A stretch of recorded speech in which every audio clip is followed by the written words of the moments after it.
So Echo trailer dropped a little while back. I took a chance and I decided to watch the trailer. And honestly, the most interesting thing about the trailer is Kingpin. I don't mean interesting good. I mean interesting as in, well, this is interesting. Kingpin's there, that's it.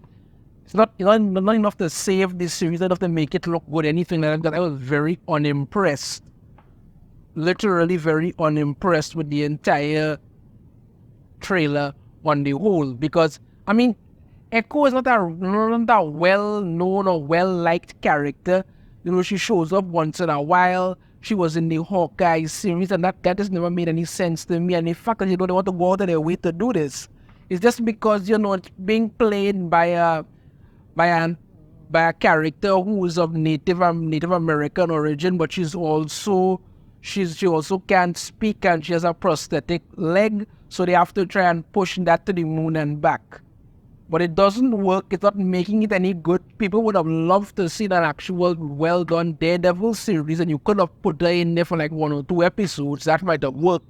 But we all know what happened with them and Daredevil. So now we're getting Echo, and they're dumping all the episodes in one day because they know it's terrible. But they already made it, and let's have to put it out there. Well, we're learning some things about the Echo series that is pretty much letting you know it's already dead before it even arrives. Get into these 2 articles I want to cover here from Boggling into Comics. Echo EP, Sidney Freeland touts representation was extremely important to series. Reveals characters' background and powers completely changed. Oh, that fills me with so much joy.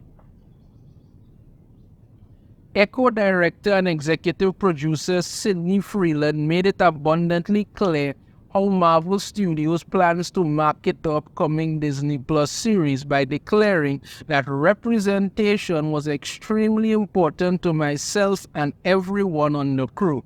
Well, that should just explain it all right there. That should really explain it all right there. Freeland made these comments as part of a press event for the series where they rolled out the first trailer. And in the trailer, I'm not gonna play it. You gotta take a chance and take a look at it whenever you get that chance to. But I was not impressed by it. Not only did she claim that representation was paramount to the show, but according to Variety's Laura Clark, the character was reimagined. Of course she was. And when it fails miserably, they're going to come out and call people racist, sexist, misogynist, every kind of is they could think of. Clark wrote, Freeland said she and the creative team, including head writer Marion Darry, have reimagined the character's indigeneity, making her a member of the Choctaw tribe from Oklahoma. I hope I'm pronouncing these things correctly. If I'm not, I do apologize. Clark added, in the comics, Maya is from the Blackfeet tribe, but Freeland said that the accompanying visuals amounted to a hodgepodge of imagery that made for a muddied and ultimately inauthentic backstory for the character. I don't see how that would anything. I mean, the most you would need to do is probably do like about 10 minutes and just say, well, you know, this is where she's from, a little backstory, and you'll move on. I don't see how that would be anything, but you know, they have to push the representation heavily, even though nobody's asking for it. But of course, that's what they need to do. Not only is the character's background getting changed, but so is her power set. I'll reveal more about that shortly, but she goes on. Her power in the comic books is that she can copy anything, any movement, any whatever. It's kind of lame. That doesn't sound lame at all. If done correctly, that sounds absolutely fantastic. That could be like she could be like a street level taskmaster. That would be really cool. But of course, I would do something else with that. She goes on, I will say that is not her power. I'll just kind of leave it at that, she added. I'll get more into that in a little bit. While Freeland made it clear the show seemingly has nothing to do with the original comics, yes, because they only need the name, that's it. She did try and sell the show as gritty, explaining that series will follow Echo after a seismic event takes place within her family. Maya is in a very vulnerable emotional place after this, the director asserted. She's got all this bottled up emotion and rage and feeling inside of her, and she doesn't know what to do with it, and there's going to be somebody there to give her a little nudge. In fact, she describes the show as an exploration of trauma, how we deal with it, how we cope with it, how it affects us, how we affect it, how it affects those around us. Nothing about how the show's going to be good, but okay. To that point, you also note it is not the fate of the universe at stake. This is the fate of family. Could have just been the fate of a city, but alright. Freeland also declared we wanted very, very adamantly to show that these are people on our show. They bleed, they die, they get killed, and there are real consequences.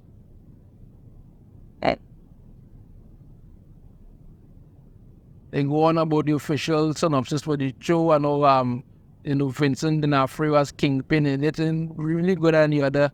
Okay, now let's get to what they're going to be doing with her powers. Rumor, Marvel's Echo changes Maya's powers from original comics. Heroine now channels multiple abilities previously held by her female Choctaw ancestors. Oh great, now she's Deku from My Hero Academia. Yeah, that's gonna be fantastic, wow.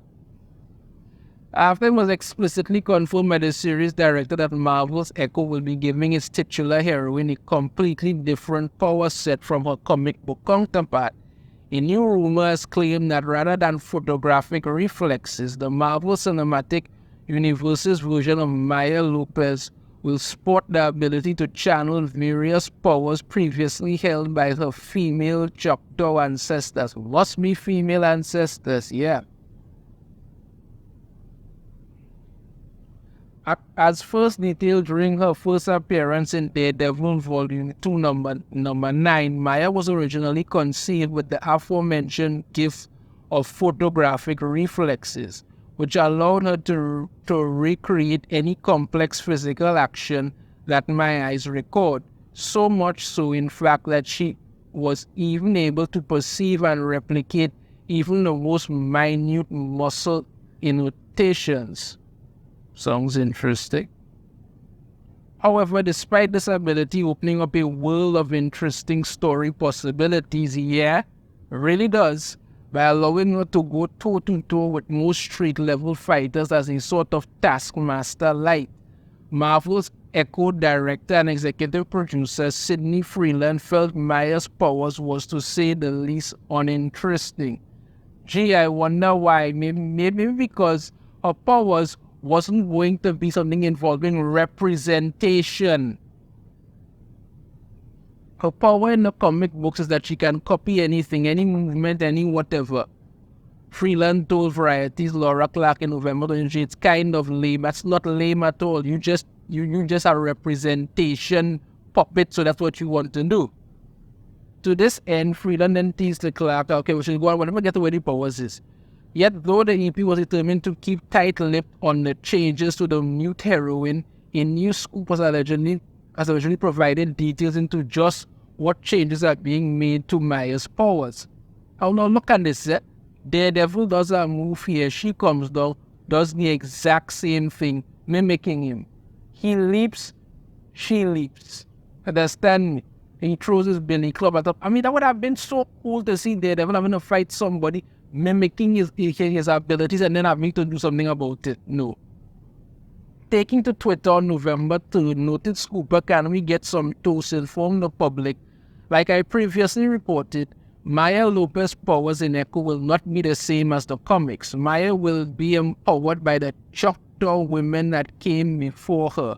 Elaborating on Maya's new powers, which appear to function similarly to those of the various avatars in Avatar The Last Airbender, or Deku, and his All for One in My Hero Academia, the Scooper added, she will have several different abilities that manifest when she's threatened, each power belonging to a different ancestor.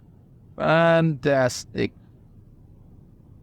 Absolutely fantastic. Following up on this, who can we get some tools also reveal a first look at Maya's actual superhero costume? Sharing an image of her soon-to-be worn attire, the scooper exclaimed the costume will be traditional Choctaw powwow attire made by Maya's grandma. The vest on the right goes over the costume on the left, which originally belonged to Maya's mother. Further, they also noted that Maya will be receiving a new and marvelified prosthetic leg from her grandpa, which can be seen with the costume below. Yeah, this is it here. Great. That looks... This looks so very interesting.